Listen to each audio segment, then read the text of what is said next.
Hello, boys and girls, ladies and gentlemen. This is DeFub21, and at the time of recording this, the first of the E3 press conferences, specifically Electronic Arts' press conference, has been over for a little while, and I've been just thinking it over in my head.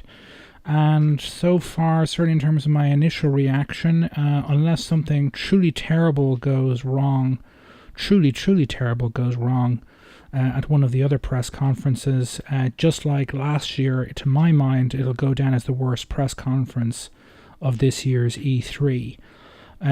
It was at 60 minutes, pretty short and concise. I mean, credit where credit is due, but it suffers from the exact same kind of key, dare I say, a core problem the last press conference showed or had, which is that they had basically little to nothing to actually show. There was no live gameplay demonstrated on stage as far as I can tell, for any of the games. A lot of the stuff they showed was just concept art and interviews with developers, just like last year. Pre-recorded interviews with developers and so on. So the most interesting thing for the show is there was a short, literally in a few seconds, sequence of early kind of in-game footage for the Star Wars game that Amy Hennig of Naughty Dog and even more specifically The Last of Us fame. She's working on a Star Wars game at EA, and a few seconds of actual in-game, it seems early in-game footage of that game was shown, but only a few seconds. And again, we don't know if that was really in-game gameplay or what it was.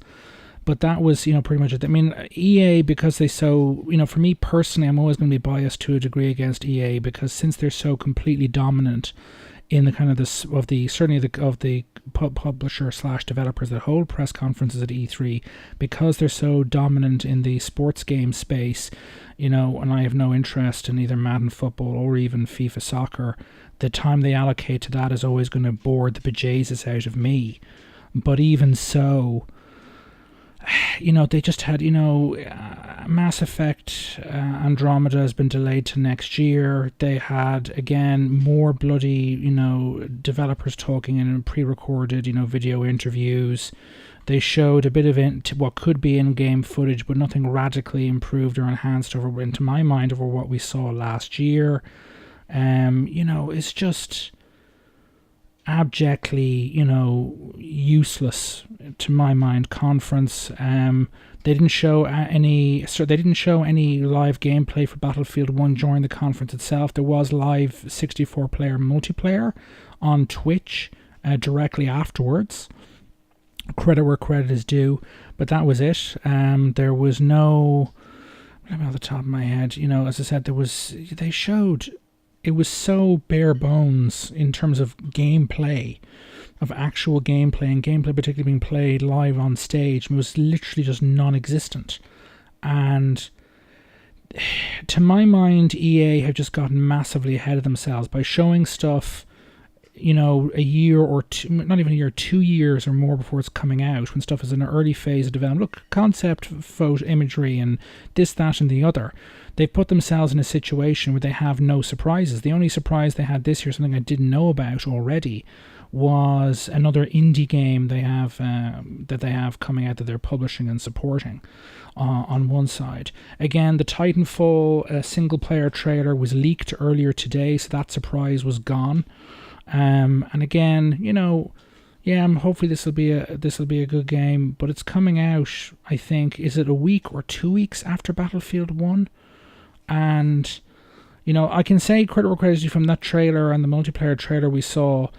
To my mind, the biggest problem with the original Titanfall was that because it was a multi-generation game, it had to run on the 360 as well as the Xbox One, and that massively held back the Xbox One version of the game, because it meant, that the levels had to be designed within the technical constraints of the Xbox 360, and the levels, certainly when you were in a Titan, always felt somewhat small and constricted, with not very much room for maneuver, certainly as far as I'm concerned. And I would assume in Titanfall 2 the multiplayer maps, or at least some of them, will be of much larger scale.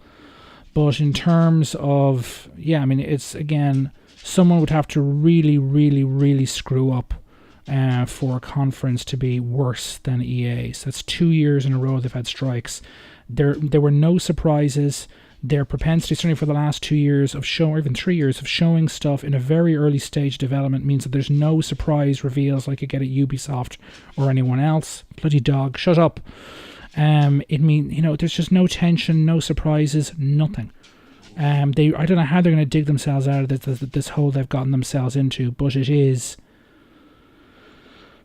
Yeah, I mean, as I said, I know a lot of people hated the PC gaming conference last year, but even I thought that was, and it was pretty mediocre, but it was certainly better than last year's EA press conference, and this year's one is pretty bad too. It isn't absolutely terrible. There were no truly cringe-worthy moments, but there's nothing, no surprises, nothing meaty about it, no gameplay, live gameplay on stage, nothing. Anyway, the dog is going to become more and more of a pain until I give him a good, I don't know what, kick. So this is Defub21. Not impressed at all with the EA E3 press conference. Bethesda is on in a couple hours. That should be significantly better. Fingers crossed. I'll let you know my thoughts on that in the not too distant future. Toodaloo.